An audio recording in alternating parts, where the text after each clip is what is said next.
पहले तो मैं इस घटना के बारे में बोलूं तो मुझे ऐसा लगता है कि मैं ऐसा मानता हूं कि यहां पर सबसे जरूरी ये बात है कि इसके ऊपर कार्रवाई होनी चाहिए। यहां पर जो इलीगल हॉस्पिटल चल रहे हैं, इलीगल बिल्डिंग्स है, उसके ऊपर कार्रवाई होनी चाहिए। लेकिन बीएमसी का प्रशासन भ्रष्टाचार से इतना ज्यादा सड़ चुका है कि वहां से कार्रवाई होगी ऐसा लगता नहीं। मैं तो मानता हूं माननीय हाईकोर्ट ने खुद इसका संज्ञान लेना चाहिए, इसकी कमेटी हाईकोर्ट ने तैयार करनी चाहिए और उसके अंतर्गत इस पर कार्रवाई होनी चाहिए।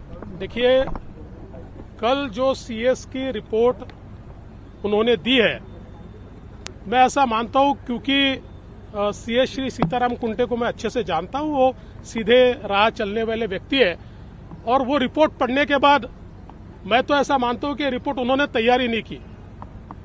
ये रिपोर्ट शायद मैं ऐसा मानता हूं कि जितेंद्र आव्हाड या नवाब मलिक इन्होंने शायद तैयार करके उनको दी और उन्होंने सिग्नेचर की है।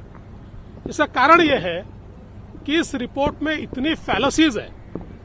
सबसे पहली फैलसी क्या है तो वो ये है कि ये रिपोर्ट ऐसे कहती है कि जब नेशनल सिक्योरिटी का मुद्दा, पब्लिक ऑर्डर का मुद्दा ये उपस्थित होता है तभी इस प्रकार से टैपिंग किया जा सकता है और हमको गलत बताकर हमारे से परमिशन ली।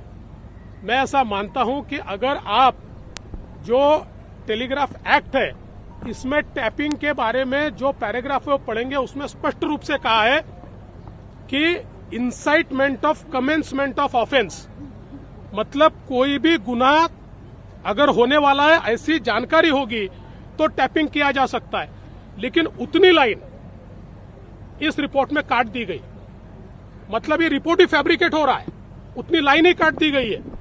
मैं सवाल पूछना चाहता हूं कि एसीबी जिस समय टेलीफोन टैपिंग करती है उस समय कौन से कानून के तहत करती है? इसी के तहत करती है, incitement of commencement of offence, और इसलिए वहां नेशनल सिक्योरिटी नहीं होती, भ्रष्टाचार का मुद्दा होता है। दूसरा, ये जो रिपोर्ट है, इस रिपोर्ट में यह कहा गया है कि भाई रिपोर्ट खुले होने से कई अधिकारियों के ऊपर उसमें आँच आई या उनको बदनामी सहन करनी पड़ी। मैं सवाल पूछना चाहता हूं, रिपोर्ट खुला किसने किया? मैंने तो केवल कवरिंग लेटर दिया था। इस रिपोर्ट को खुला किया मंत्री श्री मलिक इन्होंने।